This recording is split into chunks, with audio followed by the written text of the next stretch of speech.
Hello students, good morning. I am Sunny Dev and this is the video of National in India part 3. In the last video, we have discussed about Khilafat movement, Rowlatt Act, Jallianwala Bagh, and now in this video I am going to discuss non-cooperation movement. First of all, how non-cooperation movement starts. This is the thing. And according to Mahatma Gandhi के एक book लिखे थे उन्होंने, हिंद स्वराज। तो उससे पहले ये लिखे थे 1909 में। कब लिखे थे कि हिंद स्वराज किसके द्वारा लिखा गया था? तो महात्मा गांधी के द्वारा एक बुक लिखा गया था, हिंद स्वराज 1909 में। इसमें महात्मा गांधी ने बताया कि ब्रिटिश इंडिया में रूल कर रहा है, तो ब्रिटिश की वजह से नहीं, वो इंडियन की वजह से, क्योंकि विदाउट कोऑपरेशन वो रूल कर ही नहीं सकता। वो रूल कर रहा है क्योंकि इंडियंस ब्रिटिश को कोऑपरेट कर रहे हैं। कोऑपरेट का मतलब उसको सहयोग कर रहे हैं, मदद कर रहे हैं, अकेले कुछ नहीं कर सकता। यदि कोऑपरेट करना इंडियन बंद कर दे तो क्या होगा कि तो ब्रिटिश रूल समाप्त हो जाएगा, कोलैप्स कर जाएगा। According to Mahatma Gandhi, book का नाम क्या है? हिंद स्वराज। और 1919 में रॉलेट एक्ट के तहत क्या हुआ था कि बहुत सारे नेताओं को गिरफ्तार कर दिया गया था। लोगों में क्या हुआ, गुस्सा फूट पड़ा था, जगह जगह पर एजिटेशन होने लगा था, यानी कि मूवमेंट शुरू हो चुका था। और वर्ल्ड वॉर के बाद जो था खलीफा, उसको स्पिरिचुअल हेड ऑफ इस्लाम बोलते हैं, उसका क्या क्या था, उसके अधिकारों से वंचित कर दिया गया था बाय ब्रिटिश। तो इस दौरान क्या हुआ कि इंडिया में एक खलीफा कमेटी बनाया गया था। इंडिया में क्या बनाया गया था? खलीफा कमेटी। किसके द्वारा बनाया गया था? तो अली ब्रदर्स। एक का नाम था मौलाना शौकत अली, एक का नाम था मौलाना मोहम्मद अली, और दूसरा का नाम था मौलाना शौकत अली। तो ये दोनों के द्वारा जो बनाया गया था खिलाफत कमेटी। और इस टाइम जो महात्मा गांधी थे, उनको एक बेस्ट अपॉर्चुनिटी लगा था नॉन कोऑपरेशन मूवमेंट शुरू करने का, क्योंकि डिवाइड एंड रूल वाली पॉलिसी अपना रही थी ब्रिटिश। और ये एक बेस्ट अपॉर्चुनिटी था हिंदू और मुस्लिम को एक साथ कर करके ब्रिटिश के अगेंस्ट मूवमेंट करने का, क्योंकि मुस्लिम का भी दुश्मन ब्रिटिश था, हिंदू का भी दुश्मन ब्रिटिश था। और इस तरह से दोनों क्या हुआ कि सितंबर 1920, यहाँ पर दो क्वेश्चन याद रखिएगा जो कि मैप वर्क पूछता है। एक आता है सितंबर 1920 कांग्रेस सेशन कहाँ हुआ था, यहाँ से क्वेश्चन बनता है, इसको स्टार मार्क में रखिएगा। सितंबर 1920 और एक था दिसंबर 1920। ये दो सेशन हेल्ड हुआ था कांग्रेस का। कहाँ हुआ था? तो सितंबर 1920 वाला हुआ था कोलकाता में। कहाँ हुआ था? कोलकाता में। ऐसे हम लोग बोलते हैं, कलकत्ता ही बोलते हैं, कलकत्ता। प्रेजेंट नेम क्या है? तो प्रेजेंट नेम कोलकाता है। तो जो सेशन सितंबर 1920 हुआ था कलकत्ता में हुआ था, और दिसंबर 1920 कहाँ हुआ था? कहाँ हुआ था बच्चा? नागपुर में। नागपुर कहाँ है? महाराष्ट्र में। इस सितंबर 1920 में जब कांग्रेस सेशन हेल्ड हुआ था कोलकाता में, तो इसमें क्या हुआ, नॉन कोऑपरेशन मूवमेंट्स की बात कही गई, वहां पर लोगों ने इसका सपोर्ट किया, और दिसंबर 1920 में पूरा कंप्लीट रूप से उसको क्या हो गया, अप्रूवमेंट कर दिया गया, यानी मंजूरी मिल गई मूवमेंट करने का। तो इस तरह से शुरू हुआ non cooperation movement. Non cooperation movement की बात करते हैं तो ये फर्स्ट मास मूवमेंट था। नॉन कोऑपरेशन मूवमेंट क्या था? First mass movement launched by Mahatma Gandhi. इसका मेन डिमांड क्या था? तो जो खिलाफत इशू था उसको सोल्व करना था। और क्या था डिमांड? तो खिलाफत इशू के साथ जो जालियांवाला बाग ट्रेजेडी हुआ था, उस पर जो वाउंड था उस पर फोकस किया गया था। और नॉन कोऑपरेशन का मतलब समझना है कि नॉन मतलब नहीं, कोऑपरेशन जो कोऑपरेट कर रहे हैं उस कोऑपरेट करना बंद करना।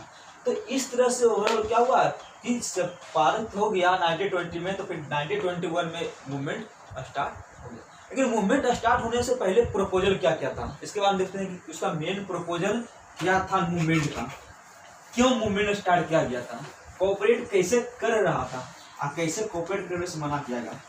इसके बारे में स्टार्टिंग में जो अकॉर्डिंग टू महात्मा गांधी जो मेन प्रपोजल था वो क्या था, तो महात्मा गांधी के अनुसार जो सबसे पहला प्रपोजल था वो क्या था कि जो भी टाइटल्स या ऑनर्स दिया गया था ब्रिटिश के द्वारा उसको वापस करना, उसको क्या कर देना, वापस कर देना। जैसे क्या था कि surrender of titles, surrender of titles and honour and honour, honour के साथ क्या था, जो भी ऑनरेरी पोस्ट था, जो भी ऑनरेरी पोस्ट था,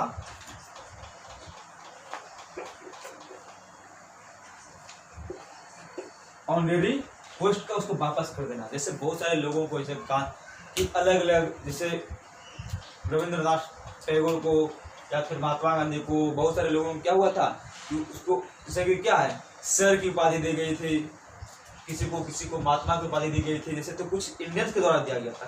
लेकिन ब्रिटिश के द्वारा जो भी उपाधि, जो भी टाइटल्स या ऑनर्स दिए गए थे या जो भी ऑनरेरी पोस्ट थे उस पोस्ट को क्या कर देना, रिटर्न कर देना, लौटा देना। उसके बाद था क्या कि boycott of legislative council, boycott of legislative council.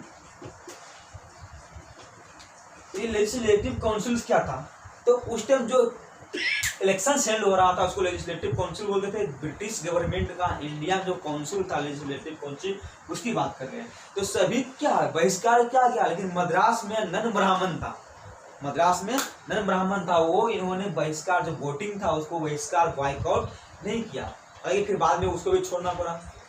उसके बाद क्या था, नंबर 2 हो गया boycott of legislative council, number 3 हो गया बॉयकॉट ऑफ कोर्ट। कोर्ट का मतलब क्या हो गया, जो ऑफिशियल्स थे उसकी, तो जो भी लॉ कोर्ट था, बॉयकॉट ऑफ लॉ कोर्ट्स, जो भी लॉ कोर्ट्स था उसका बॉयकॉट करना, उसका बॉयकॉट करना। तो ये बॉयकॉट लॉ कोर्ट्स कौन करेगा, हम करेंगे, आप करेंगे नहीं। कोर्ट है तो कोर्ट में कौन रहते हैं, तो वो रहते हैं वकील साहब, उसको हम क्या बोलते हैं, लॉयर्स। तो लॉयर्स के द्वारा क्या है, लॉयर्स के द्वारा बॉयकॉट करना था। नंबर 4, तो ये क्या हो गया, ये 3 समझ में आ गया कि टाइटल ऑनर्स को वापस करना, लेजिस्लेटिव काउंसिल को क्या करना, उसको बॉयकॉट करना, लॉ कोर्ट्स जो भी कोर्ट्स थे ब्रिटिश के द्वारा चलाए जा रहे थे उसको क्या करना, उसको बॉयकॉट करना। उसके बाद था कि जो भी गवर्नमेंट स्कूल्स और कॉलेज था उसको बॉयकॉट करना, boycott of government schools and colleges and boycott of government schools and colleges and withdraw, withdraw मतलब क्या करना, वापस कर देना, withdraw of their childrens, of childrens, childrens का मतलब जो भी स्टूडेंट्स थे उसको क्या कर देना, उसको विथड्रॉ कर देना। यानी इसको बोलते हैं कि एडमिशन हो गया पढ़ाई कर रहा तो उसका एडमिशन कट कर देना, एडमिशन कम नाम कटवा देना, मतलब बोलते हैं हिंदी में नाम करवा दिया, एडमिशन वहां से कैंसिल करवा दिया, आप बच्चे को वापस ले आया, कहाँ से, फ्रॉम दिस। अब क्या था कि बॉयकॉट कौन करेगा, गवर्नमेंट स्कूल का टीचर्स, प्रोफेसर्स, और क्या करेगा, जो स्टूडेंट्स था वो स्टूडेंट्स छोड़ देगा, नहीं स्टूडेंट्स को वापस लेना। तो इस सर का प्रपोजल रखा गया, अभी हो नहीं रहा, ये प्रपोजल की बात कर रहा हूँ मैं। और जो 5वां प्रपोजल था तो ये क्या था, जो 5वां प्रपोजल था वो था ब्रिटिश गुड्स जो भी था उसको बॉयकॉट करना, बॉयकॉट ऑफ ब्रिटिश गुड्स। तो ये सब क्या था, ये सब उसका मेन प्रपोजल था। अब यहाँ तक तो समझ में आ चुका होगा, क्लियर हो गया कि नॉन कोऑपरेशन मूवमेंट का क्या क्या मेन प्रपोजल था। Proposal of non cooperation movement, ये प्रपोजल किसने रखा था, बाय एम गांधी, महात्मा गांधी। तो ये प्रपोजल यहाँ पर रखा गया। और फिर क्या हुआ कि ऑलरेडी डिस्कस किए कि दिसंबर जो नागपुर का जो सेशन हुआ था उसके बाद इसको पूर्ण रूप से मंजूरी मिल गई। इसके बाद क्या हुआ कि जनवरी 1921 में, एक घटना कब की है कि जनवरी 1921 में अली ब्रदर्स, तो क्लियर हो गया होगा अली ब्रदर्स कौन थे। इसमें मोहम्मद शौकत अली और मोहम्मद अली और शौकत अली, मौलाना मोहम्मद अली एंड मौलाना शौकत अली। तो ये इसके द्वारा शुरू किया गया खिलाफत मूवमेंट, और महात्मा गांधी के द्वारा शुरू किया गया नन कॉपरेशन मूवमेंट। इसलिए 1920 में पूरा हम कह सकते हैं कि खिलाफत नन कॉपरेशन मूवमेंट स्टार्ट हो गया। तो ये समझना का प्रपोजल था। और बाय 1921 नन कॉपरेशन मूवमेंट शुरू हो गया, जिसका पूरा नाम था Khilafat non cooperation movement by Mahatma Gandhi and Congress, some leaders of Congress as well as with the help of Ali brothers, Maulana Mohammad Ali and मौलाना शौकत अली। अब जब ये स्टार्ट हुआ तो इसका मेन स्टार्ट होने का कारण क्या था? स्वराज। मेन डिमांड क्या था? स्वराज। स्व मतलब क्या होता है? सेल्फ। स्व का मतलब क्या होता है? सेल्फ, अपना, खुद का। राज का मतलब क्या होता है? रूल। तो स्वराज, सेल्फ रूल, अपना रूल, अपना शासन की मेन डिमांड था। अब जब ये देश में फैलना शुरू हुआ तो क्या क्या हुआ कि सबसे पहले कि कई सारे जगहों से स्टूडेंट्स, यही सबसे पहला काम क्या किया गया कि जो टाइटल्स और ऑनर्स थे उसको बहुत सारे लीडर्स ने वापस कर दिया, रिटर्न कर दिया, सरेंडर कर दिया। लेजिस्लेटिव काउंसिल को बहिष्कार किया गया, एक को छोड़ करके। किसको छोड़ करके? मद्रास को छोड़ करके। मद्रास क्या था? तो मद्रास का जो बात करते हैं कि मद्रास में जस्टिस पार्टी का लीडर था, और ये जो था नन ब्राह्मण था। क्या था? नन ब्राह्मण था। हालांकि बाद में क्या हुआ कि बाद में फिर इसको भी मतलब कि छोड़ना, पार्टी को छोड़ क्या किया गया कि नन ब्राह्मण होने के कारण जब पार्टी तो लेजिस्लेटिव काउंसिल में एंट्री से मना कर दिया गया। फिर क्या हुआ कि लॉयर्स और जो कोर्ट लॉ था उसका बॉयकॉट किया गया। कई सारे लॉयर्स अपने प्रैक्टिसेस को छोड़ दिए। तो लॉयर्स जैसे हो गया देशबंधु चित्तरंजन दास, इसको बोलते हैं देशबंधु भी बोला जाता है। चित्तरंजन दास हो गया, मोतीलाल नेहरू, उसके बाद बहुत सारे ऐसे लीडर्स थे। इसमें से मेन थे मोतीलाल नेहरू और चित्तरंजन। इसके बाद क्या हुआ, ये लोग जो है कि ये लोग कोर्ट का बहिष्कार कर दिए, बॉयकॉट कर दिए और कोर्ट को छोड़ करके चले आए। इसके बाद क्या था कि सिर्फ यही नहीं हुआ, थाउजेंड्स ऑफ स्टूडेंट्स कॉलेज छोड़ दिए। Thousands of students left the college, schools and college and returned back their home. As well as teachers and professors left the colleges. अब क्या हुआ कि टीचर्स ने क्या किए? कॉलेज छोड़ दिए। स्टूडेंट्स ने क्या किए? कॉलेज छोड़ दिए, स्कूल छोड़ दिए, सब वापस आ गए। और क्या हुआ कि जो क्लॉथ ब्रिटिश गुड्स से आते थे, तो ब्रिटिश के द्वारा जो क्लॉथ्स आते थे, ब्रिटिश के द्वारा जो गुड्स आते थे उसका बॉयकॉट किया गया। रोड पे, चौराहे पे, जगह जगह पे ब्रिटिश गुड्स को जमा करके बोर्न फायर, क्या उसको बोलते हैं? आग लगा देना। तो क्या होता है कि रोड पर देखते हैं पुतला फूक दिया गया, जला दिया गया नेताजी मुर्दाबाद करके। तो वो सब क्या हुआ? वही बोर्न फायर हुआ भाई, फलना नेता मुर्दाबाद, फलना नेता मुर्दाबाद, तो फलना बहुत सारे फलना है। तो इस तरह से क्या करते हैं कि जो बोर्न फायर करते हैं उसी तरह से ब्रिटिश के गुड्स को बहिष्कार करने के लिए, बॉयकॉट करने के लिए वहाँ पे क्या किया गया? वहाँ पे बोनफायर किया गया। और इस तरह से क्या हुआ कि कई सारे लोगों को, अब ये तो समझ में आ गया कितना हुआ, लेकिन ये जो है ये ज्यादा दिन तक चल नहीं पाया। कारण क्या था? मेन कारण क्या था? What is the main cause to slow down the movement in cities? जो मूवमेंट था स्टार्ट हुआ बहुत जोर शोर के साथ, स्लो हो गया, तुरंत स्लो डाउन हो गया। उसका मेन रीजन क्या था? तो सबसे पहला बात करते हैं कि ब्रिटिश गवर्नमेंट और जो था उसके स्कूल और कॉलेज के अलावा कोई दूसरा स्कूल नहीं था जहां पर इंडियन पढ़ाई करे जा करके।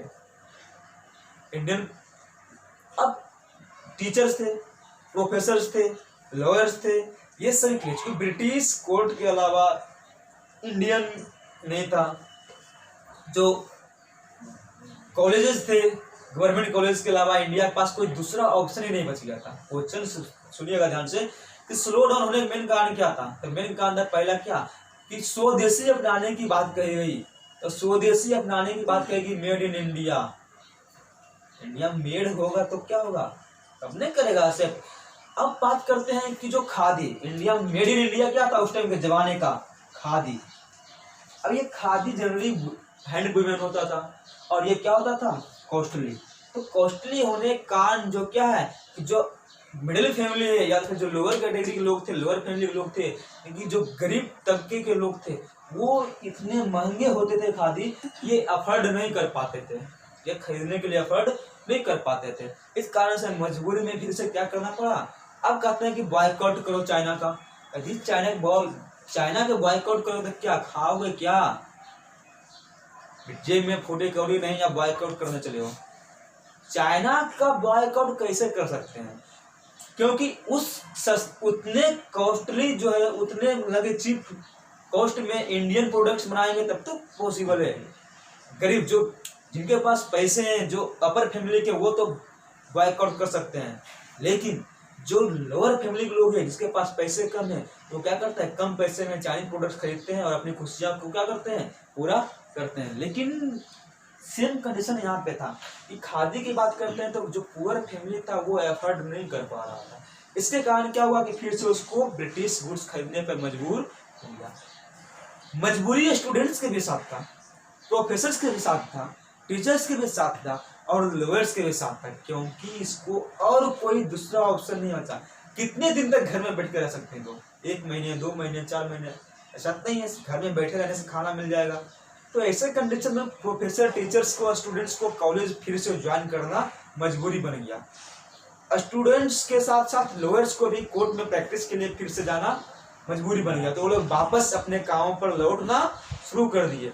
इस सब वजहों से क्या हुआ कि इन सब वजहों के कारण जो मूवमेंट था शहर में वो स्लो डाउन हो गया। और इस मूवमेंट का इम्पैक्ट जो है वो सिर्फ शहर में नहीं, इसके अलावा गांव में भी हुआ, कंट्री साइड में भी हुआ। तो कंट्री साइड में कैसे हुआ मूवमेंट्स का इफेक्ट, कैसे उसका इम्पैक्ट पड़ा, उसका क्या रिजल्ट निकला, वो नेक्स्ट वीडियो में देखूंगा। Okay, thank you and have a nice day.